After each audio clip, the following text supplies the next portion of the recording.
Okay. Let's see, is that all the best key bases there? And let's do Vanu.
Oh, there we go.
There we go. Yes.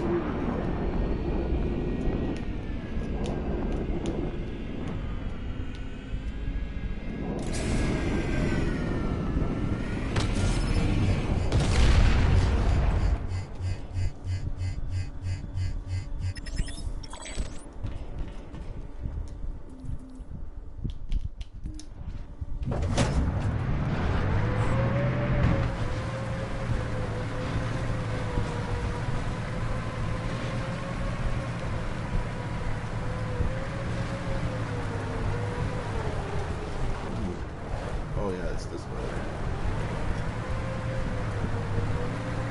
Well, what I'm going to do here is, even though they're going to thwart me every time because everybody hates me, but I'm going to just show you lots of tricks and tips. You know, use it as more an educational thing rather than me getting bases and shit. You probably didn't know this place existed. This has been here forever. They haven't changed it. It's a great little place to put your Sunday. If you need the enemy not to like really know that what you're doing. So that's what I'll be doing here, is I'll just be doing this. And what I like to do whenever I'm up here, whenever they don't know I'm here, which they are bound to know that I'm here because they've got spires or they got people watching this feed. I like to sit out here and watch the tanks go by and just sit there and pick them off. But my VS character doesn't have. I'm pretty sure he doesn't. He doesn't have minor cloak, which I would use. I'm pretty sure I don't have minor cloak. I wanted it. I tried to buy it, but I'm pretty sure this guy doesn't have it. Yeah, and I've got a lot of them. I've tried to get. I mean, the two ones that I would really like to have is the minor cloak. This would be a fun one right here if somebody's so eager to kill me. I do this. This is what I call Pinata Mode. And so if anybody hears me in game and I'm saying I'm going Pinata, this is what I mean by it. I do counter intel, and then I just like take off my sensor shield 5, so they're gonna find me. I can fall, I can drop to the ground, I can shoot their vehicles, they can shoot at me if they're an air vehicle or a tank. Then all of a sudden they realize they've been spotted and they go, oh shit, and they have to hide. Which is the reason for it. Part of it, it's a form of recon. It's a really nice form of recon. By the way, if you're trying to chat to me and stuff, I turned that shit off. So I can't hear you. You can just watch the feed and you're just not playing the game. You're not having fun. You're over here like wanting to make a big deal out of me, and you're gonna have a very hard time proving to me that I'm evil or something. And I kind of think I am evil. I think everybody's evil. I think it's gonna be very difficult not to be evil. But just to stay off the main evils, which is the desire to control people. I've just been telling people shit. I haven't been going over there and forcing them to do shit. I've just been telling people shit, okay? That's not... I haven't said any... You guys are going to hell. I have said some people are demons. But I don't know these people in real life. It's so easy for me as a so easy for me, as I'm probably the only guy who's really accountable here. The guys who rebuke me, they won't even name who they are. I don't know them. They might as well be demons. You don't want to tell somebody in real life you're a demon, because that's like saying someone's going to hell. You know, you don't want to say someone's going to hell. You also don't want to say somebody is a Beelzebub or something like that. They did that to Jesus, and he said maybe he has a demon in him, and he says if a demon stands against, you know, then how can Satan's kingdom stand? And if I am evil, I'm doing it wrong, but because I'm telling all the good shit that every Christian should know, and maybe why I'm doing it is to try to make fool out of the people that think they are Christian. And I don't know. To me, it's just like this just comes out of me naturally, and later on, I won't even remember any of the shit I said. So all I can imagine is that I'm angel possessed and I'm a demon. I'm a demon who's angel possessed. So that's the only thing I can imagine is going on. It's, you know, I read enough of the Bible to know that it's really hard for me to read the Bible, because when I read the Bible, I take it so seriously. I take it so literally. And I can get super, super depressed. And the only thing I can imagine is the reason why I am the way I am now is because maybe they figured out that I get a lot of relaxation from being the way that I am. And it's going to be very hard for me to be normal like everybody else. So I just choose to take the side of that I'm a special person. I'm not saying that I'm Christian, because for me that would be saying that I'm doing it all, and I'm not. I know I'm not doing it all, right?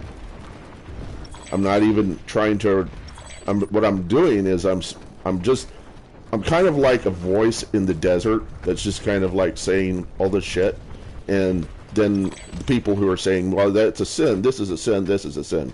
Yeah. If you think that you got baptized and you're not sinning, you're sinning. You're all sinning. You're sinning all the time. You cannot not sin. There's a difference between a sin and what's called a transgression. Now, I literally transgressed, and my transgression is porn. But the thing is that there was nowhere in the Bible that say anything about porn being wrong, and then God is okay with David, who has 5 wives. And then it talks about lusting after another woman. If you're a king, you're going to have multiple wives, because not all of your sons or heirs are going to want to be kings. That's the reason why kings are naturally polygamists. Okay, polygamy is not a crime. It's an option, and you can have it. It's just that in the Bible, it pushes forth the most simple and easiest way to be happy, that whenever you fall in lust, that you can marry. I can't marry. In my current situation right now, the money that I'm getting says that I can't marry. So I can't marry. So what can I do? And I've got a sexual addiction. I've got not a sexual addiction, I have a porn addiction. I don't have sex with people. I haven't had sex in 14 years. I just have an addiction to porn. And from what I've been able to determine by it is that what attracts me most to porn is to see a woman's face and to see it whenever she is in extreme pleasure. And my favorite kind of porn is called VR porn, because whenever you're in VR porn, you are looking at the parts that I enjoy. I don't enjoy looking at the blowjobs. I don't enjoy the the reverse where she's facing away and she's having sex. The only part that I really like is the face-to-face, where you're looking straight in her face. You don't even see her dick. You're just looking straight in her face, and you're seeing all of the pleasure that she's getting. That gets me off. And I do something else where I will go and look at tons and tons and tons of pictures. It isn't so much the naked bodies, it's the faces. I could just do nothing but faces and get off. You know, it wouldn't even be, it could be called porn, but it isn't porn. It's just faces. I could go to Bing and I could say, give me all the sexy women faces or any girl faces. Just give me girl faces and I will get off on them. That's me. But I don't, the reason why I do this, the reason why I fap, is to avoid chasing after women. Because if I didn't, if I was sexually repressed, if I was trying to avoid, transgressions, I was trying to be a good Christian, I'd probably end up like Ravi Zacharias, who goes out and goes to a masseuse and expects her to give him a happy ending. And Ravi Zacharias at one point was considered to be, by some Christian theologians, as a great apologetics guy. And you see this happening all throughout churches. And the only thing I can imagine that's going on is that people are trying too hard to be what they can't be, and that is sinless.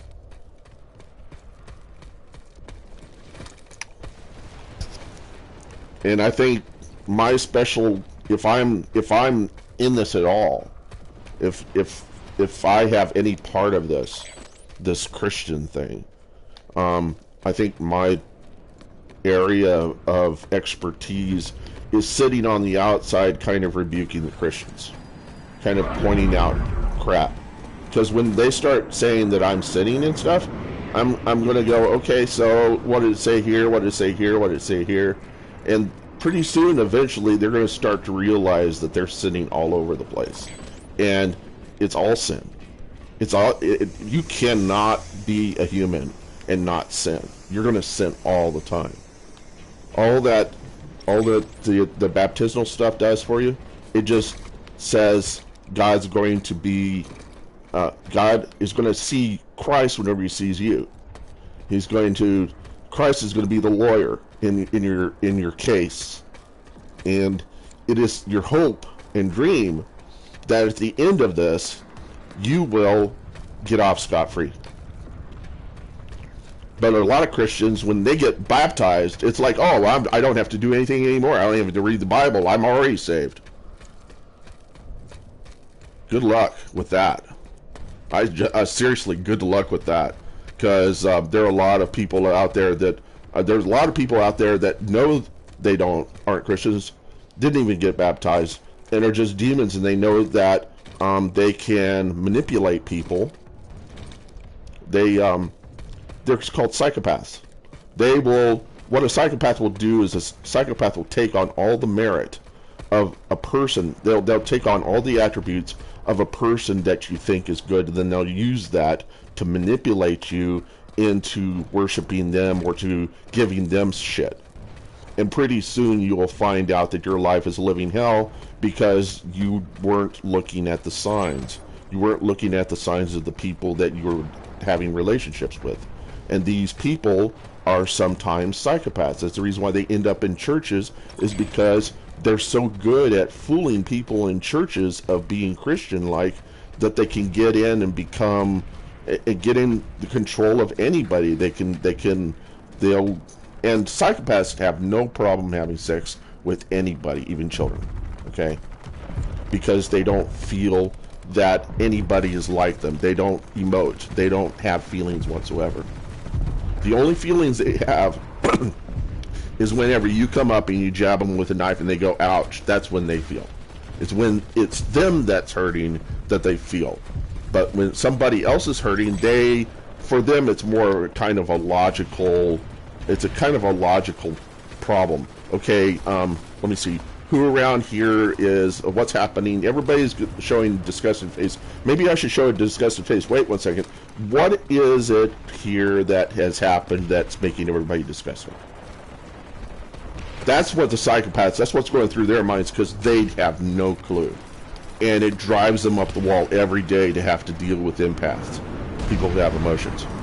They're just like, it's like, for them, it's like, where's Waldo? Where's the particular thing that's making everybody disgusted?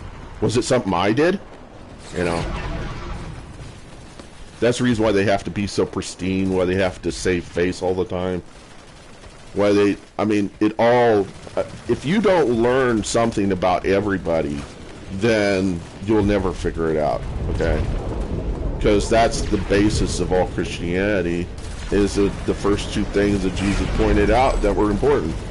To love God with all your heart, mind, and soul, which really is mean to know what God likes. And then to do things that God prefers you to do. But then it also says to treat others as you would have them be treated, as you have them treat yourself. But by transitivity, you could say that since we were created in God's spiritual image, to love God with all your heart, mind, and soul is the prerequisite to loving others as, you know, as you would yourself, because you're bestowing on them the things that God would prefer that you bestow upon them, which is treating them well. Okay, see what I'm saying?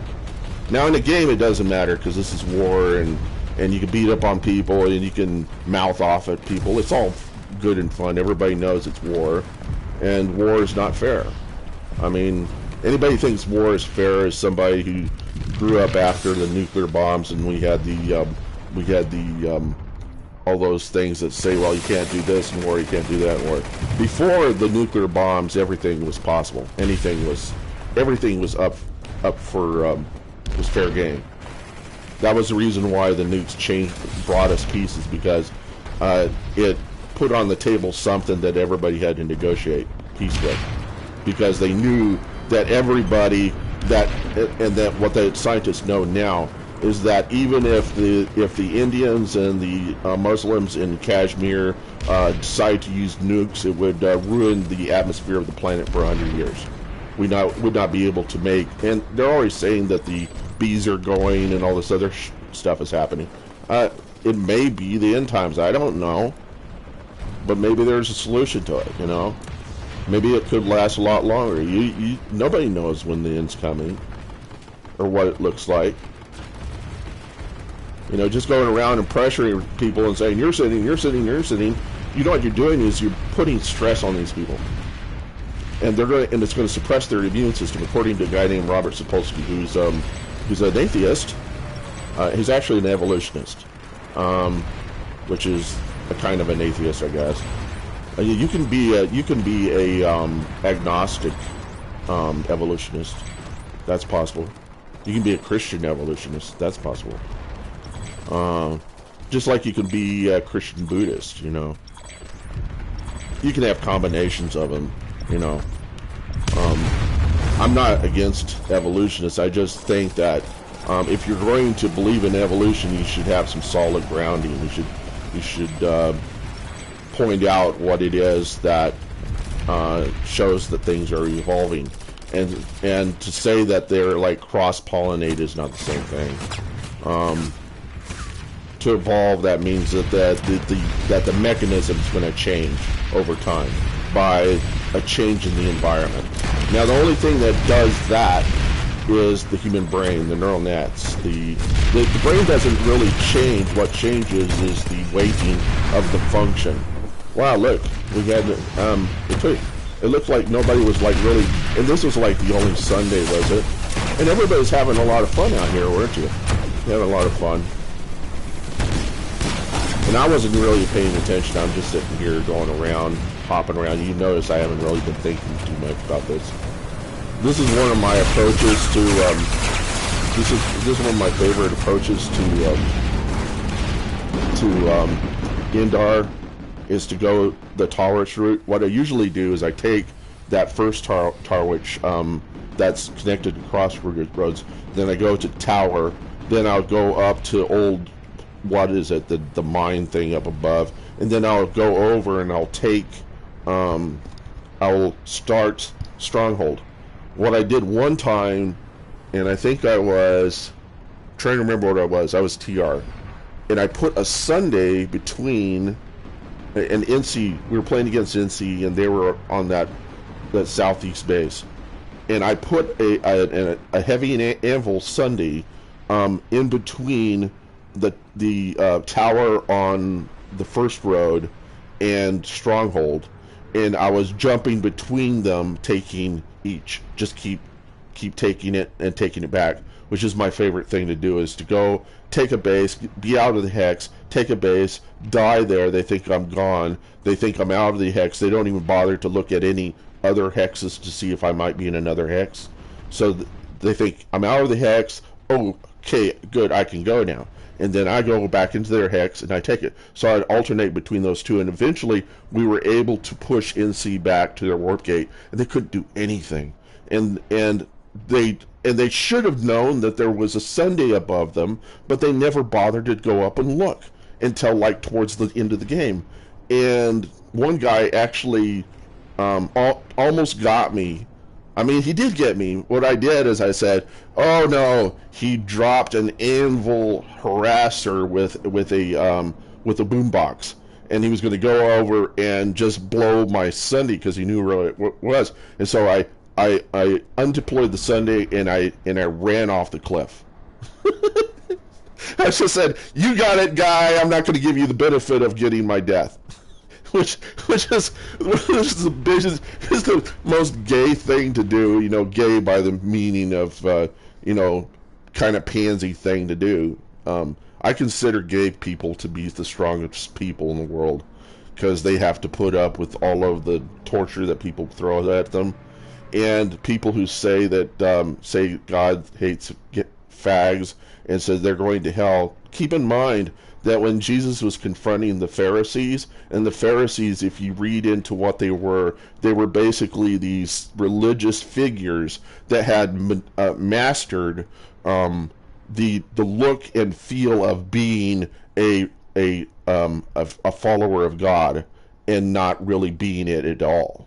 Because he would say that they were filled with filth on the inside, but they presented this pristine look on the outside, okay? So consider a Christian who is like me but will not say that he faps at porn, will not outright say it, So he hides it from you. He keeps this pristine image. Then he goes along, and then Jesus comes up to him and he says, "You Pharisees, you hypocrites." And he was so, he thought it was so bad because what they were doing was basically ruining all of God's followers. He was putting on them big old weights that they couldn't carry, that they wouldn't even themselves carry, and they would benefit by all the fruits of these people that they were putting these awful burdens on. And Jesus said it will be better on the day of judgment for the Sodomites than it will be for you Pharisees. So he said, in reference to those people who were pristine, self-righteous, religious nuts, possibly like Christians are today. Some Christians are a good bit, a lot of secular Christianity. These people that when they were in their teen years had a youth minister and were going out and doing fun stuff but not learning shit about the Bible.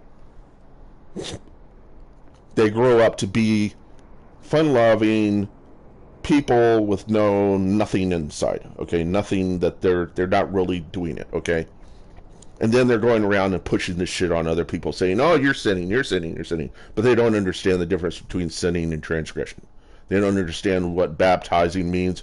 They don't even understand that when Jesus went to the cross, he didn't want to go to the cross. He asked God the day before, and he was suffering, and he was in sadness, and he said, "If it be your will," and he said it in a respectable way, he said, "If it be your will, pass this cup from me." He didn't want to go to the cross. That was the human side of Jesus.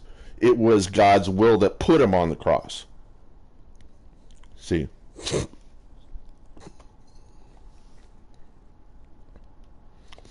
I don't know how I know all this stuff, and I would like to say that I went to Bible. I only had one Bible course, and it was Corinthian letters at UNM Bible Chair by William Robinson, Bill Robinson, and this guy was cool. And the path I took, through life is just really bizarre, because I came in contact with all the people that nobody ever really comes in contact with much.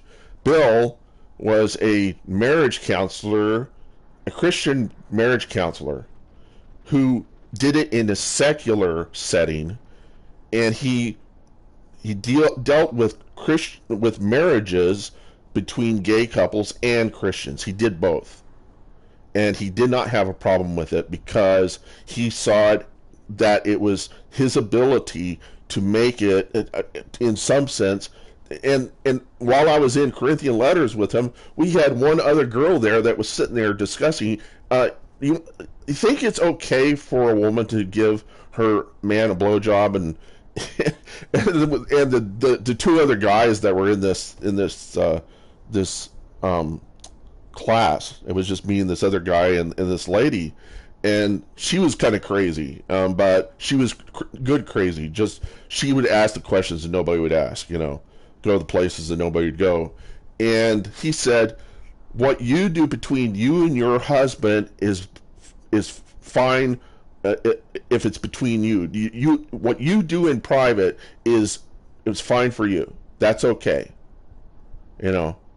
There's nothing against that, because you're married, and whatever you do, however you find pleasure, whatever it is, that's for you. That God's not going to go in there and sit there and nitpick on what you're going to do when you're in a sexual relationship with, or a loving relationship with your husband. The only thing God cares about there is that you're mutually submissive, that one is not overbearing on the other. There is no long for control. As I said, power and greed is evil. The power to control your spouse, to not submit to them, that's going to end your marriage, right, outright, and vice versa. However, what will make a marriage last, even whenever that is the case, is the strength of the other's ability to hold on, even when the other is demanding and aggressive and terrible. It's their hope to some degree that it's going to benefit in some way. It might benefit the children, for them to be there, because the aggressive one might get the children if they divorce. So it's better for them to be in that relationship if there's children. But once the children are already in college and stuff, it'll split, because that one will say, I can't be with you any longer because you're not willing to change your behavior, and I'm going to leave you, and it's going to happen. The sad thing is that in gay relationships, there will be a good, in some gay relationships, and I had a cousin who had this. She died. She was killed by her gay lover. Her gay lover was not a loving person, obviously. But whenever you are looking for somebody that does what you do, you have less choices, and you're going to get mixed up with somebody who you may be willing to live with, but you might not understand how their gears are turning in their head. And this person took her life, and she was by far the best person I have ever met in my entire life. And I look at Elton John's movie Rocket Man, and I cry an hour into it. I am not gay at all, okay? It's not that I've tried VR gay with men type VR video experiences to see what it would be like, and the feeling kind of disgusts me in the same way that if you start talking about certain subject matter, I'll still not say what, because then you'll use it, and then I'll be like, oh no, don't talk about that. But there's certain subject matter that if people start talking about it for long periods of time, I'll eventually start to pass out. Okay? Same thing. And so everybody has their weaknesses, and my weaknesses is I don't have really the capacity to do anything sexual with another male. I've put it on my bucket list just to reciprocate the idea of what a woman goes through in having to give a blowjob to a man. I've said I will probably give a blowjob to the lead singer of Spandau Ballet, and because I love their song True and Gold, but I don't think he's gay. But even if he wanted it, I would give him a blowjob. It would just be like, hey, this would be something to do, and just try it out, see what it's like, see if I could actually get, the appreciation I get when I look at a woman's face in a man's face. And people will say, you're weird. Look, I went to liberal university. That's the reason why I'm weird. I grew up in a Christian family, and I went to liberal university. I went to New York City, which is a liberal town. And the reason why New York City tends to be more liberal is because everybody shares everything. In Texas, nobody shares anything.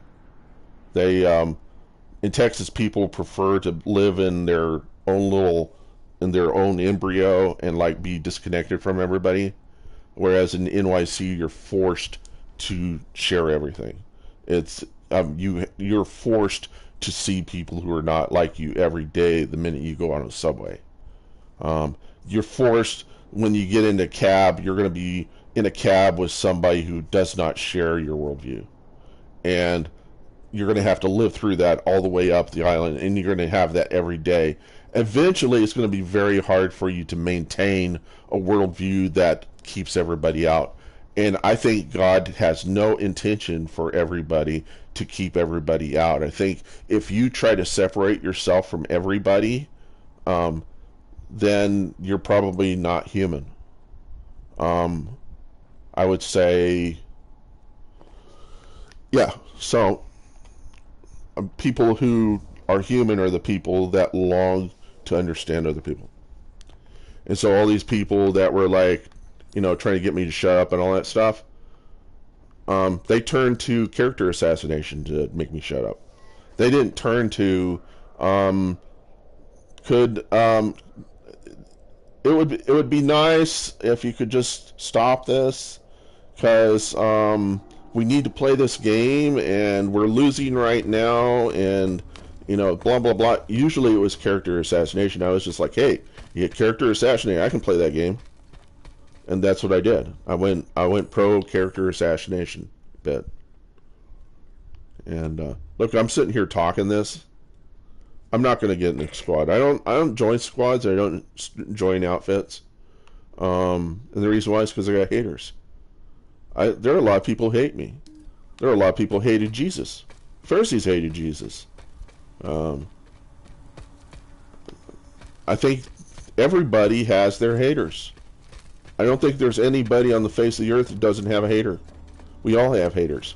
You can't get people to love you. If you do, you're too eager, and the problem is that you're going to fall under the control of a psychopath, because if you don't understand psychopaths, then they will control you. And that's, for them, their satisfaction is the ability to not ever have to deal with anything where empathy is key. Anything that has to do with beliefs or empathy or identifying other people than themselves, anything that doesn't benefit themselves directly is going to be more important to them. And so the control of others, and they will take on the attributes of whatever that is they need to, in order to get people's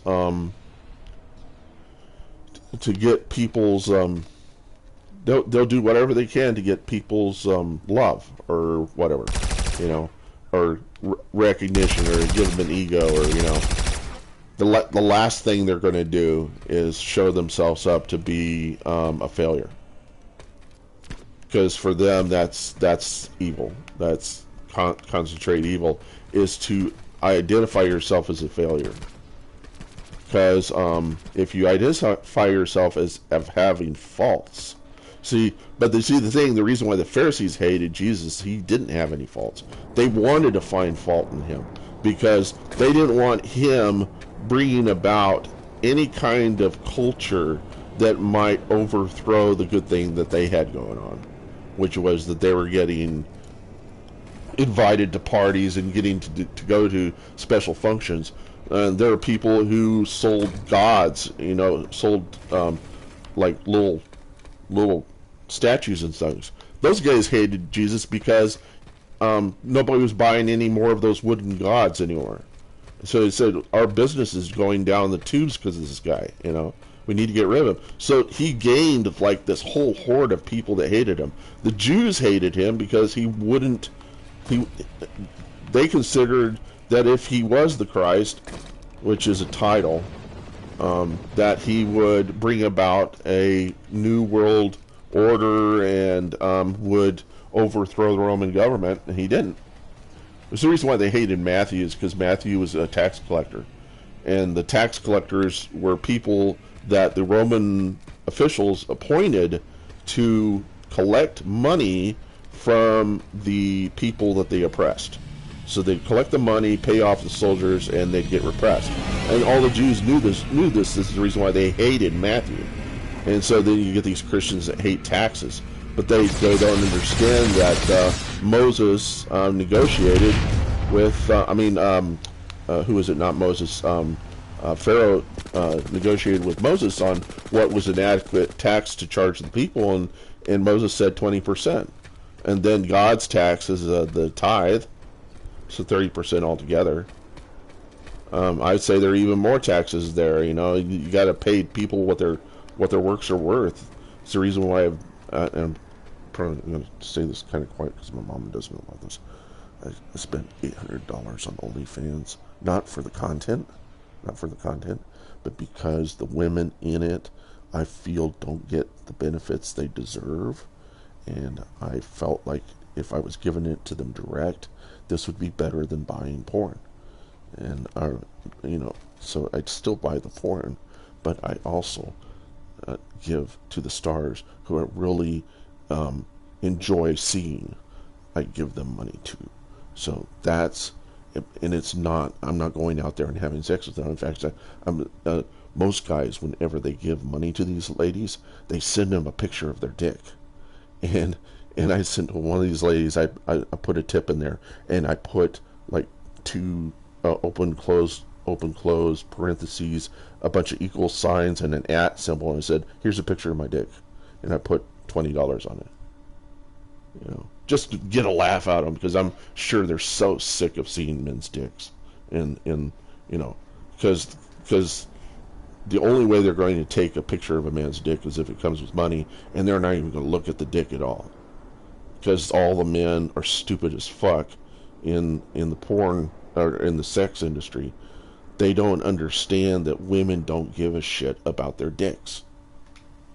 What they care more about is security and being able to survive and have kids and have a long life, and doing the stuff, And if there's a guy that's willing to do that with them, they'll suck them off, but they don't enjoy that, I don't. I've heard it from someone, and they say it's a bit like sword swallowing, but it's meat swallowing, And if the person that you're doing it for is not giving you any pleasure at all, is not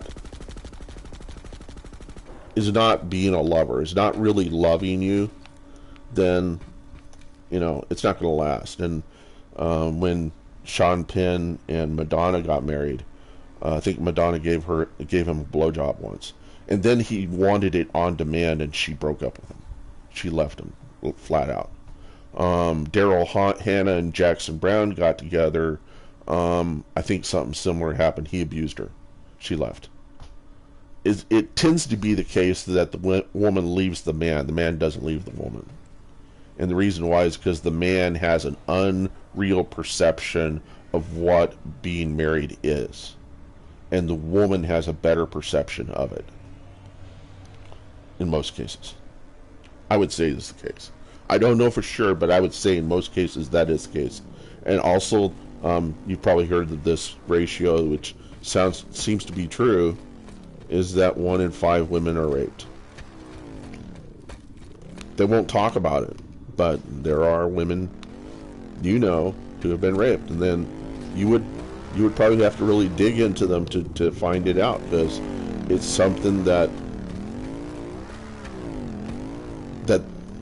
I think they internalize it, like it's something that like they deserved it or something, or they just don't want people to know.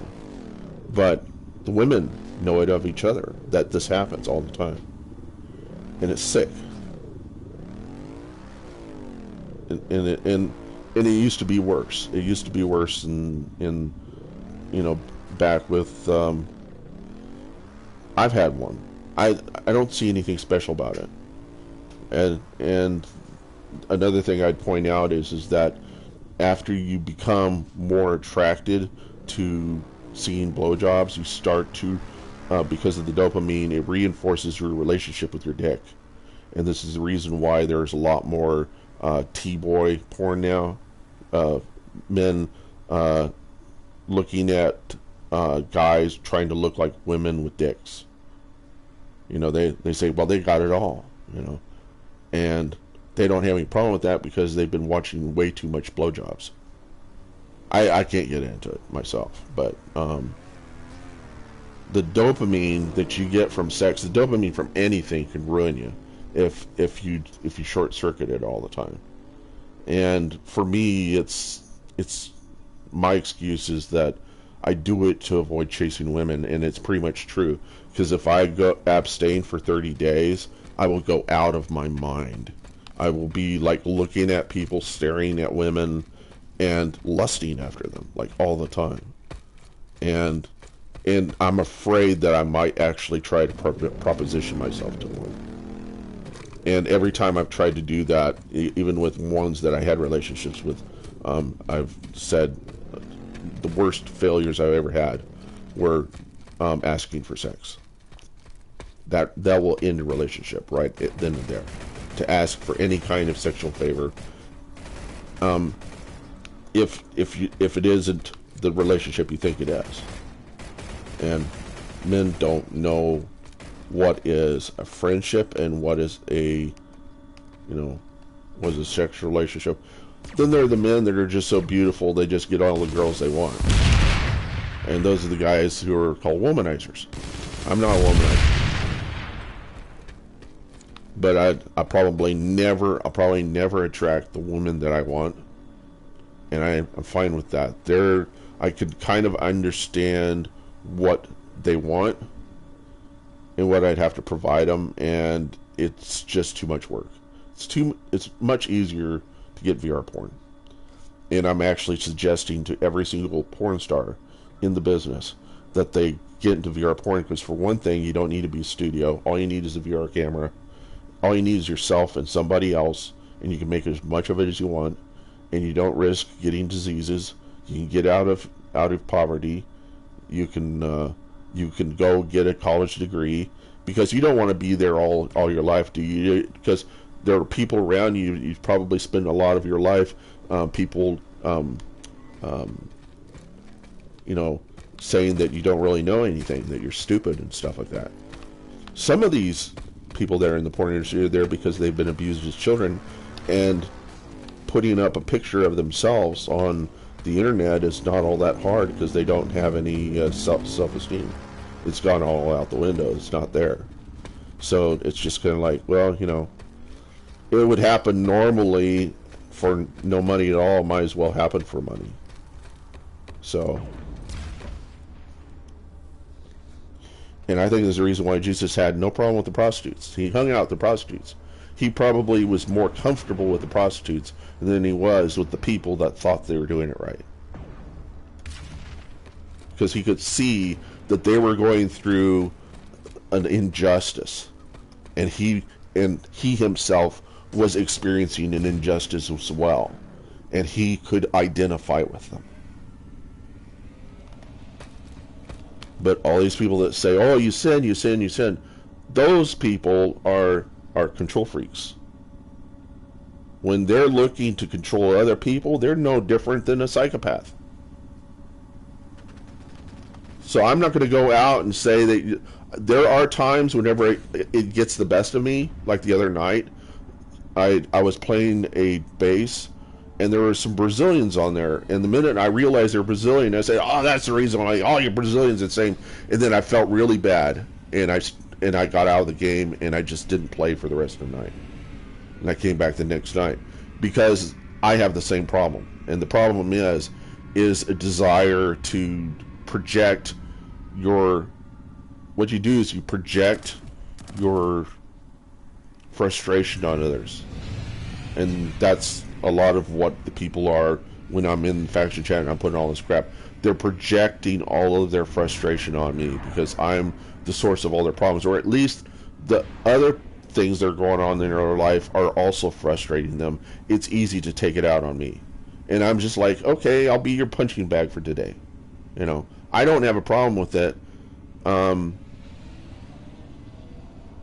There are some people who'll come up and say, "This happens." I'll go into the sanctuary, and I'll just stand, and eventually 2 or 3 guys will come up, and they'll get like medic packs, and they'll sit there down, and they'll kneel down, and they will go into healing mode, which makes them glow, or they'll use I guess they use a restoration kit.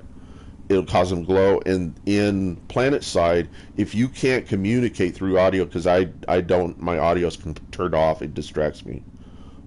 That's how they communicate the idea to me that they like me. So they kneel down, and that's how.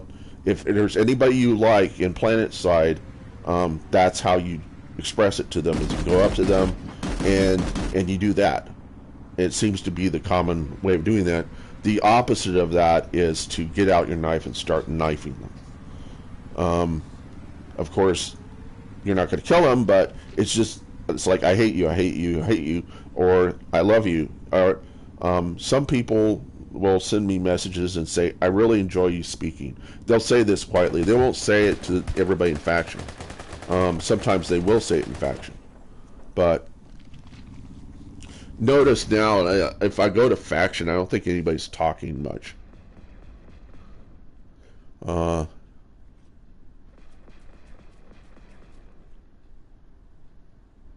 Who's been talking? Let's see. Have I been? Oh yeah. Do you see? I stopped, and then everybody stopped talking. So they're not talking now, and I'll just let everybody know.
Yeah.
Okay.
That was a waste.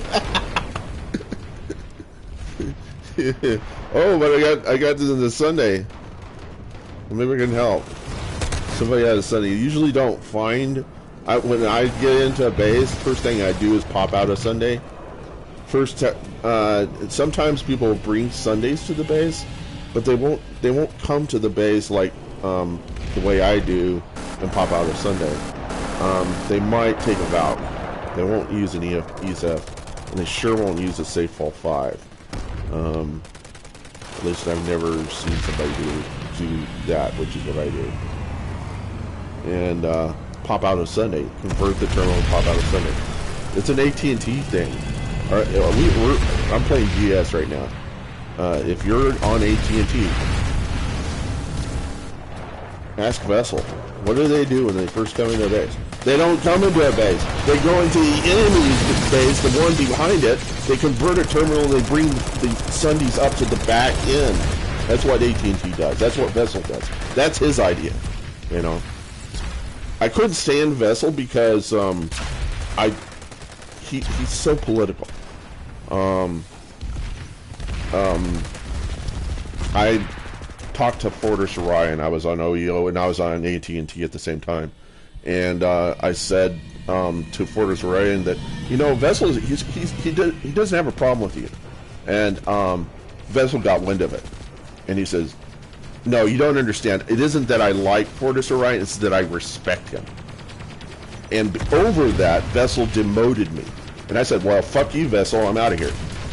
I also left OEO because of Fortress Orion, because he was sitting there chewing over Mike and had no respect for his team members who are sitting there listening to him munching over Mike, you know, what Funyuns or whatever. And he's sitting there and he's taking advantage of his position to kind of stick it in your face that he can sit there and munch on Mike.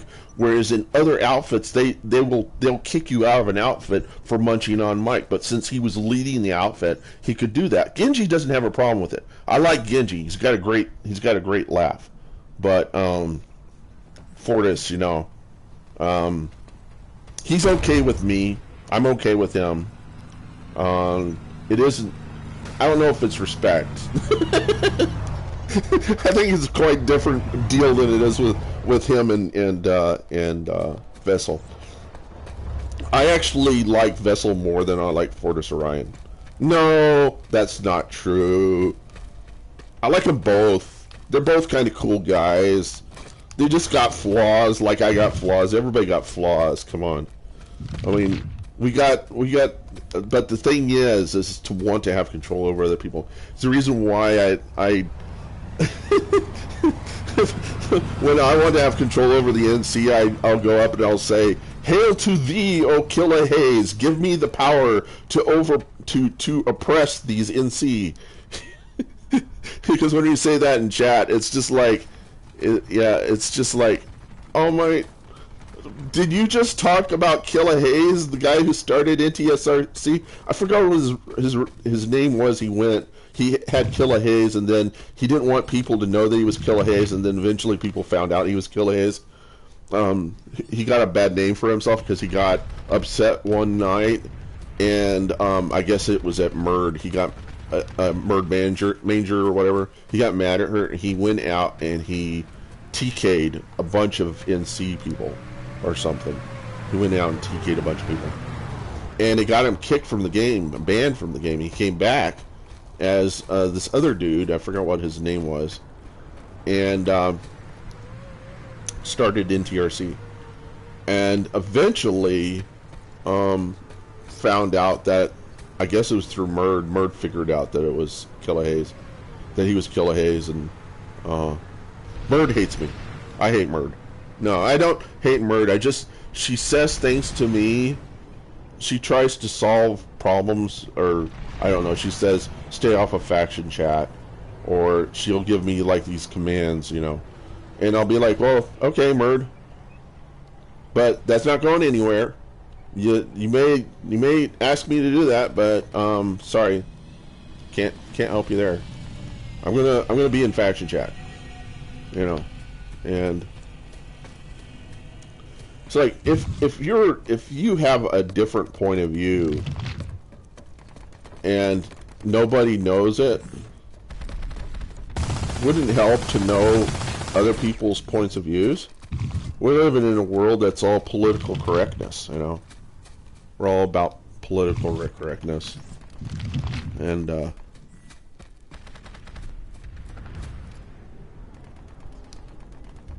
in that we. It's kind of like, it's okay as long as I don't know. You're okay as long as I don't know anything about you. I mean, you can say anything you want as long as it doesn't make me feel bad.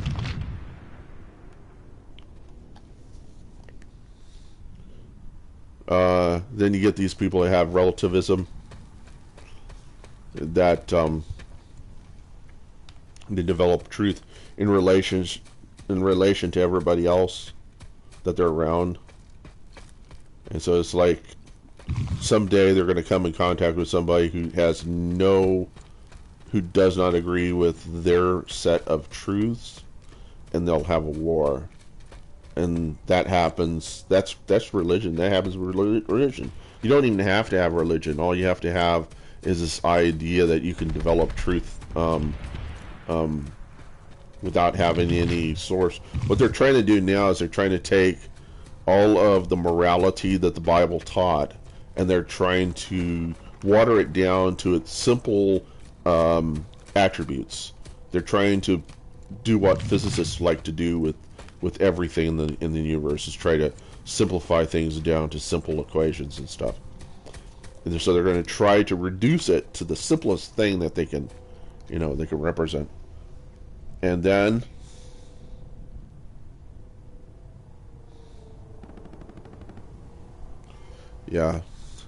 Biofarm. It's double XP week. It's 2 XP week. I'll have to do it now too.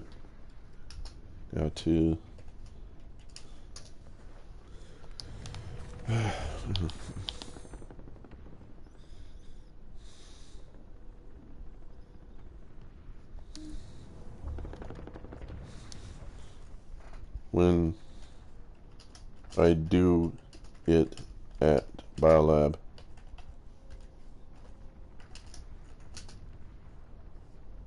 I do it in the ass. I mean, under the Biolab.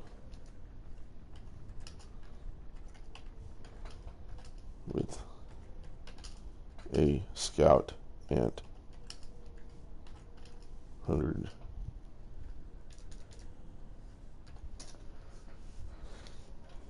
And I can go AFK practically.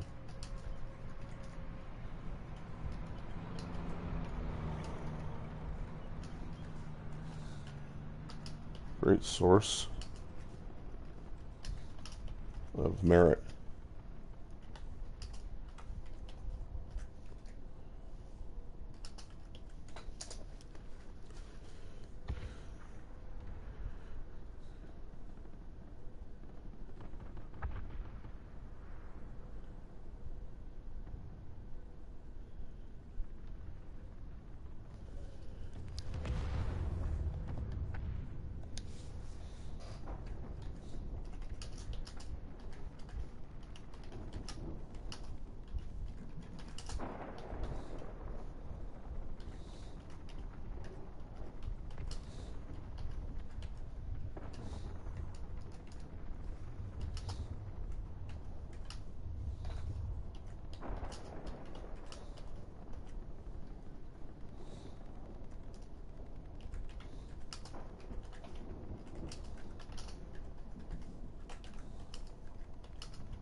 Oh, character net.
Let's see.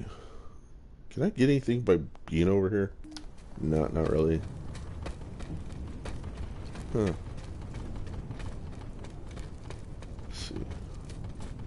Oh yeah, it's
well, that guy obviously knew where my Sunday was.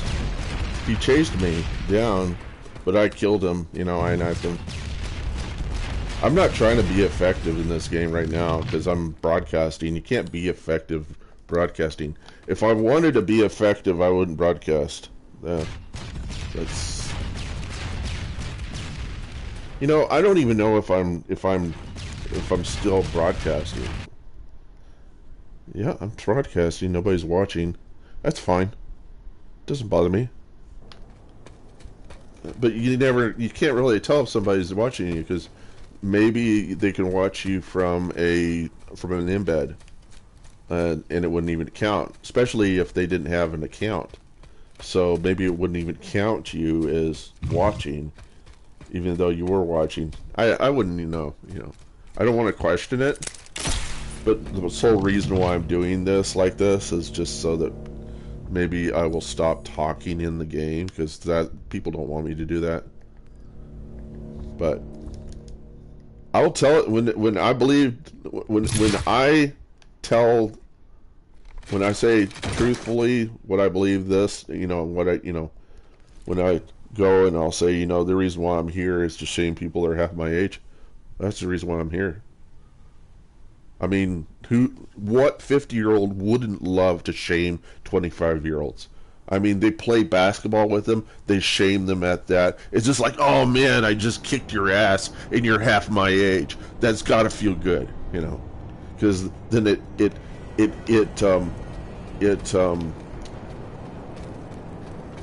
validates you. That's what it is. It validates your age. That you're at that age for a reason because you kick ass. You've been at the age where you got your ass kicked, and now you're at the age where you can kick ass. That's the reason why I play this game. Now, the thing is that I kick ass in a different way than other guys kick ass. How I kick ass is by tactics and by strategy, because I know the youngins, they really don't have the time to sit around with this. They got to go and get an education. They're not going to have the time to waste on this game, and it really isn't right for me to play games at all. If I could justify it in any respect, it would be maybe to let people know some ideas that might be helpful to them. But for me, there's a number of reasons it's an out. It's a stress reliever. Sometimes it's not a stress reliever.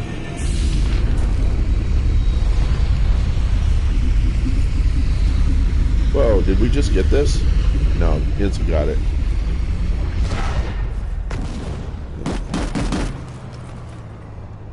See if there's so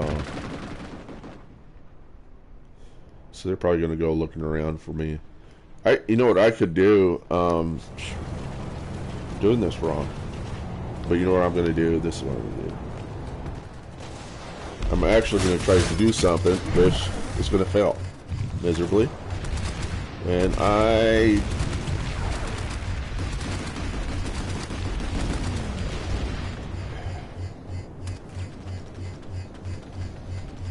what you do is you set. We're going to go looking around for you.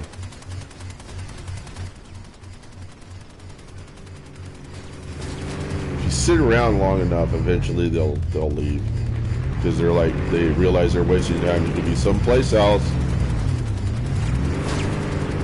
getting somebody, you know. They're really going to do this. I mean, I'm in the dark. What delta change are they going to be able to see from me being in this dark spot? And so they're here to get this base because it's TR. This is not going to be a good base for me to be at if I need to, and I really didn't plan that out all well. But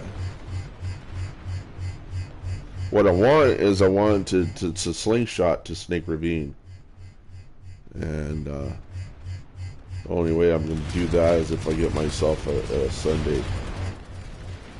So they protected that.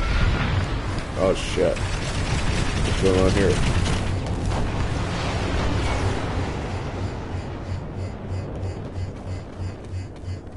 So I'm just going to go running.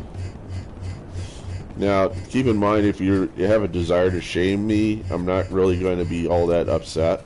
Because for one thing, I've already got my dopamine for today, and it's flooding my brain, and everything feels good. It's kind of like taking cocaine. So you take cocaine, and then you just feel good. And it's like nothing anybody can do can like really bring you down. It's just the reason why some guys, as a stress reliever, they play games and they smoke cannabis. And some of the best players I've ever played, one of the guys said, I forgot what his name was, like Frogman or something, Quake Wars, several years back. All he ever said was, all you need to do is smoke weed and nothing else matters. Nothing matters. Just smoke weed, is what he said. And he kicked everybody's ass. And I was just like, all these people that tell you not to do drugs. You know, Reagan pushed that idea. And he probably should have taken drugs. I don't know. But the thing is that all the shit that Reagan said, all the stuff that he did, had no effect. And he even did some really evil shit. He tried to get John DeLorean to look like a cocaine pusher by staging a sting operation to get him to accept some money from undercover agents trying to get him to smuggle cocaine in one of his cars. And the only reason they could do it is that he was desperate. They knew he was desperate, so they thought, what a great opportunity. We could turn this into a big old public relations thing. We could make a big old PR stink of this, and they did it, and it is in the history books. And it was Reagan's administration. It was him. He did it. It was his fault for that. It wasn't DeLorean's fault. It was Reagan's fault. And I don't have any problem. My parents like Reagan. They're Republicans. They like Reagan. I don't like Reagan at all. He's an actor. He's an actor. He used his position to get people to take in things like trickle-down economy, which does not work whatsoever. Okay, all of it. I mean, about the best thing that Reagan ever did was befriend Gorbachev. I think that's probably the best. He was really good at being an ambassador and at doing relations with other people. But he funded the Contra. You know, he did bad stuff. At least he fessed up to it. Trump didn't. Okay. And I don't really consider Reagan a great man. I consider him a president. Like any other president we've had, they all have their downsides. You can't revere these people, you know, because once you get into that position of power, you can make mistakes, and the only people who are going to see the mistakes are the people that are concerned about the choices you make. And the big fault of having our country this way, of having a president, I mean, some countries don't have presidents. They usually have many different members, like a board that decides on things, like they do in Canada. I think they have a prime minister maybe, but it's really just a board of people that decide things, okay? So in Canada, you can't really like say, well, it's his fault or it's his fault. You know, they don't have one person to point to and say it's all his fault.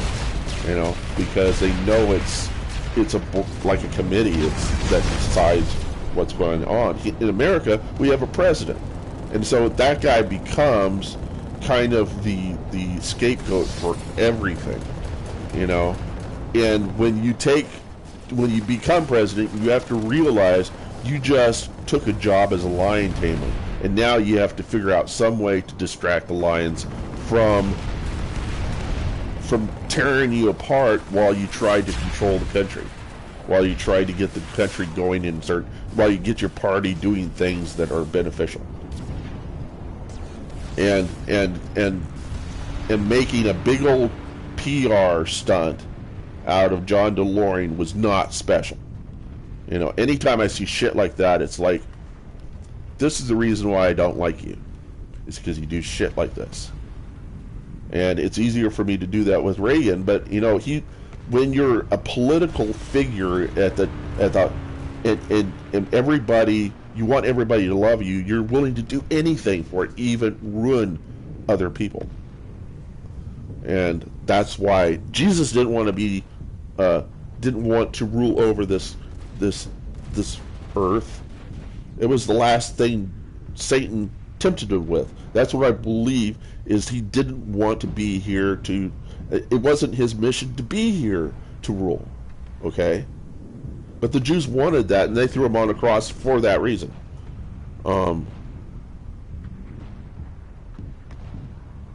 When you climb the ladder and you get to the higher upper echelons of anything, any hierarchy, you're going to be in contact with a lot of psychopaths.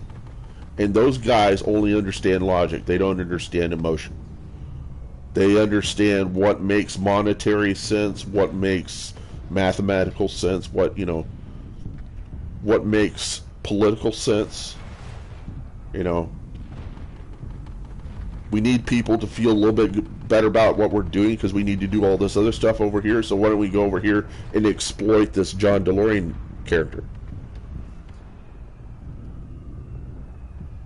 How did Reagan died? This is always the thing that, you know, if God valued Reagan, wouldn't he have died in his sleep? That's the way. Maybe that's just really bad judgment. Maybe I shouldn't do that. He died of Alzheimer's. He died of Alzheimer's.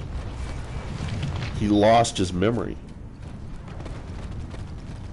So if you think really great things of Reagan, and then you're like saying, well, God would Bennett, you know, he was most loved by God, and you're looking for signs, and Jesus said, you know, a wicked and adulterous generation looks for a sign, but none will be given it but the sign of the fish.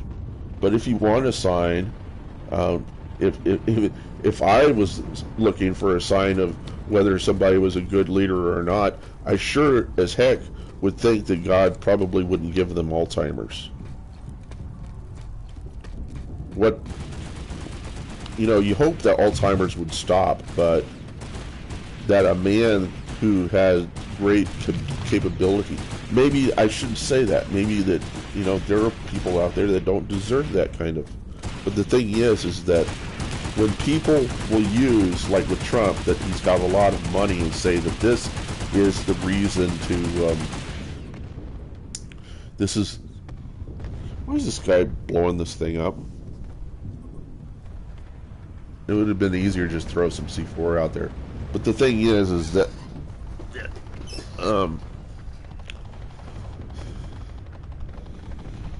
I always wonder about things like that, you know, like, but it's kind of curious, like how John Lennon died at the hands of a schizophrenic, the one person who would not be able to push this idea of a future utopia where there's no religion and no and everybody lives hand in hand.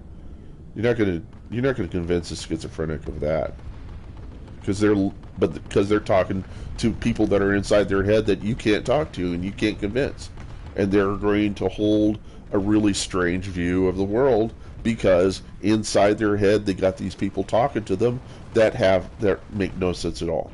Okay, I'm not schizophrenic. There's sometimes when I wish I was schizophrenic. You may have heard of people developing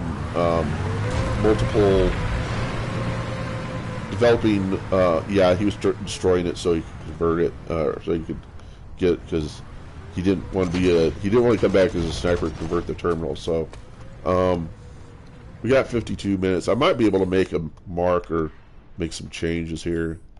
We already lost a good bit. Oh, we still can make Snake Ravine. The Vanu Archives is always the kind of the hard thing to make. So I think what I'm going to do, if I can get these guys out of this base and get them to move on, because they see me in their hex. What I probably should do is move to a different hex, so I can move. Let's see, that's out of hex right there. So I'll move to that, and I'll be out of their hex, and then they will lose interest in me. They'll move on. They'll like go to the next hex.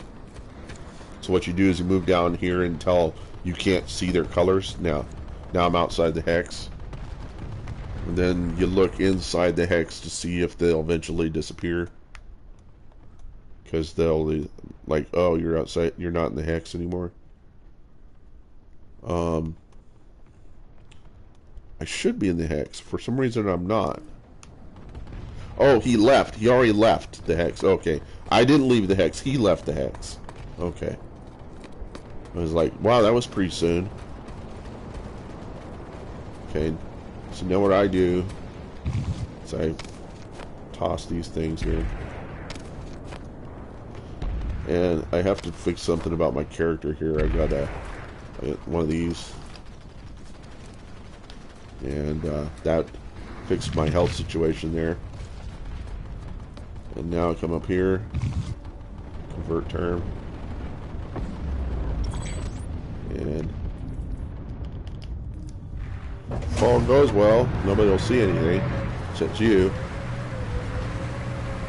Oh, somebody came into the hex. I'm so in trouble. Well, hopefully that was just the ESF that came in to the hex. You won't see this. So the thing is you want to let, if you're watching and you're so eager to kill me, you're not going to learn anything.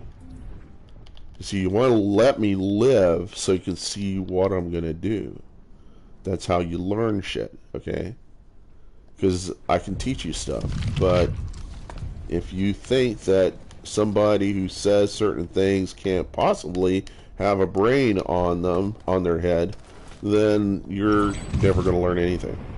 Because you're going to be so eager to listen to those places where you expect to find wisdom, and you won't find it. And you'll be following your nose around. You won't be observing anything. When people say stay out of faction chat, there's one thing I'm doing with faction chat there, and I'm trying to get the stupid makers of the game to realize this, is that they need to put a reset button on the chat system, because the reason why people are complaining most of the time isn't that it's just full of me, it's that it fills up the chat session and then it slows the game down. So this is what I'm going to do. That this cool thing that I wanted to show you, I didn't get to doing it fast enough because I think somebody was there to shoot at me. But the idea that I can actually get to Snake Ravine as slingshotting. Now what slingshotting is whenever you're like this on a jump pad and it's pushing you, you will drift sideways. And the reason why it does that, and the reason why you're permitted to do that, is that this is invaluable to the game. This permits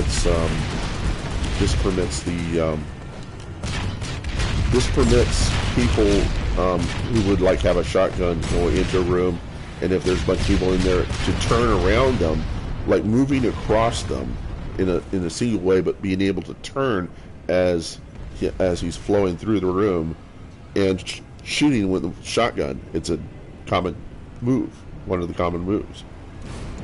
And if they were to remove that, then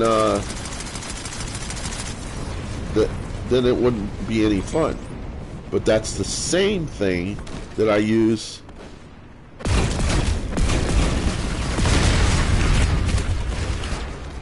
It's the same thing I use whenever I'm. So now the question is, can I get back on that Sunday that I had access to? That was at over here. And yeah, usually the case is I can't spawn on it for some reason. Sometimes I can, sometimes I can't, and I don't know what is the reason why or the reason why not, but it changes.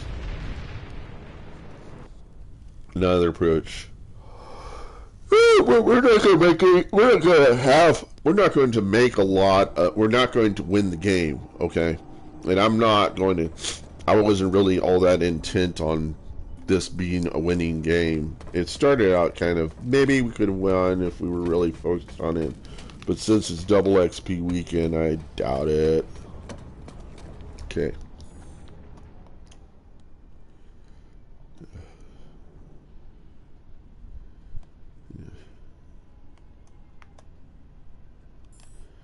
See.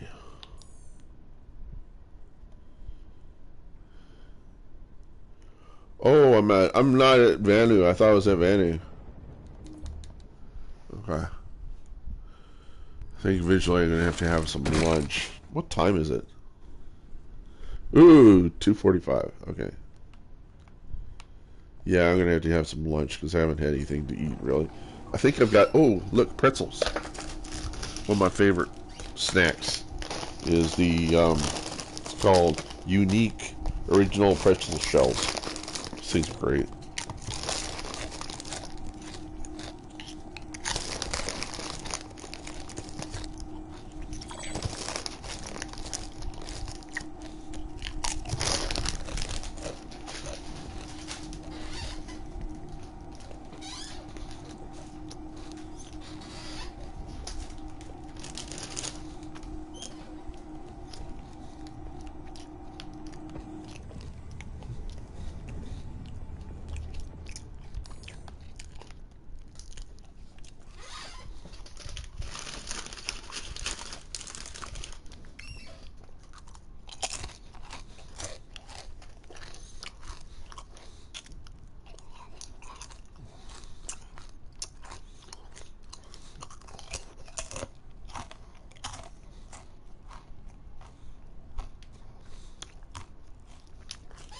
Mm-hmm.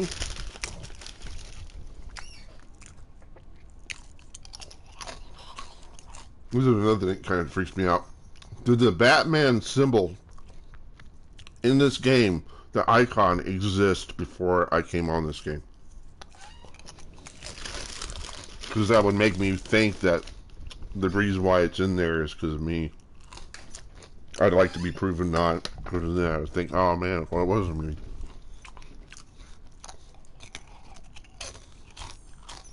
Probably wasn't. I have a tendency to think that the reason why certain things are is because of me. That's an ego trip. I do that a lot. A lot of my problems. Ego trips. Ego trips and fapping. My two major problems. Yeah. Or aggression. I can get really upset. I can get really super aggressive. I can say shit that isn't true. I think everybody can identify with that. You know, you say shit that isn't true because you're just trying to project your frustration on someone else. Trying to get them to feel what you're feeling, you know.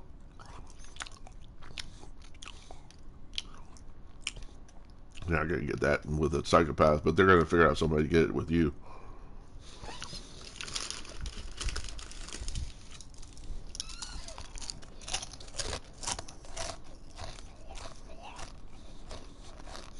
This is like, why would you be preoccupied with psychopathy? You're going to have no effect on psychopaths. It's that I'm challenged as an empath to love those who cannot bestow on me the very thing that people desire when they're in a loving relationship. Love is a choice. It's not something you receive. It's not an emotion. It's treatment. If you love somebody, you're either giving them information, you're trying to better their lives, you're trying to give them a different perspective that can also be love.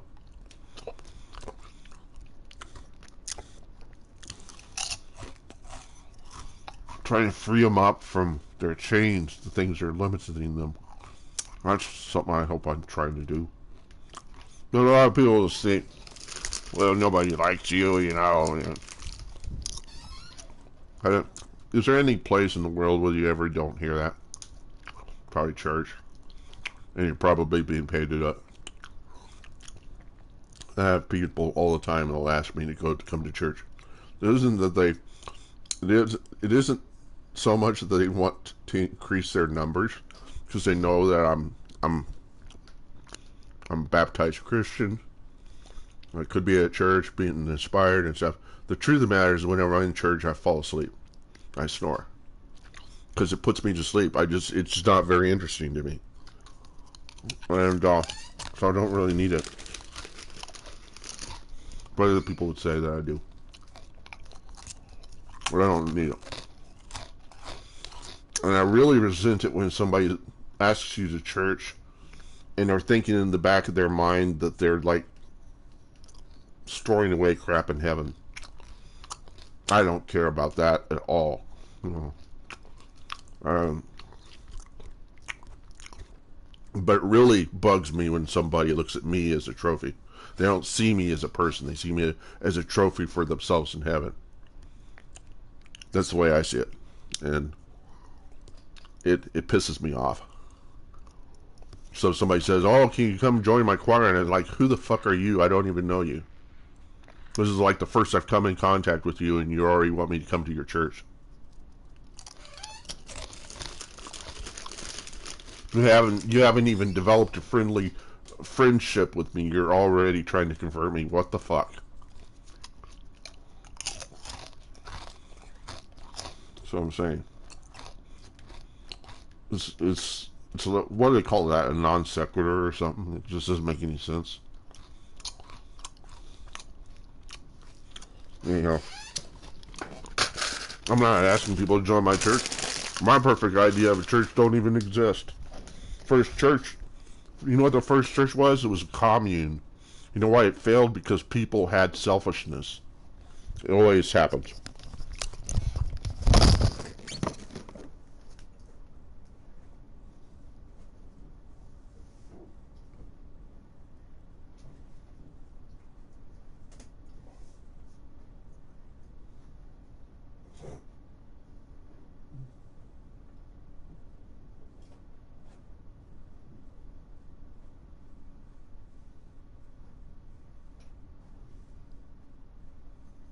Okay.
Okay.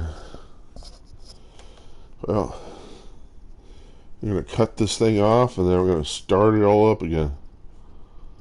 Got to turn the... oh, yeah. I've been, because of inactivity, I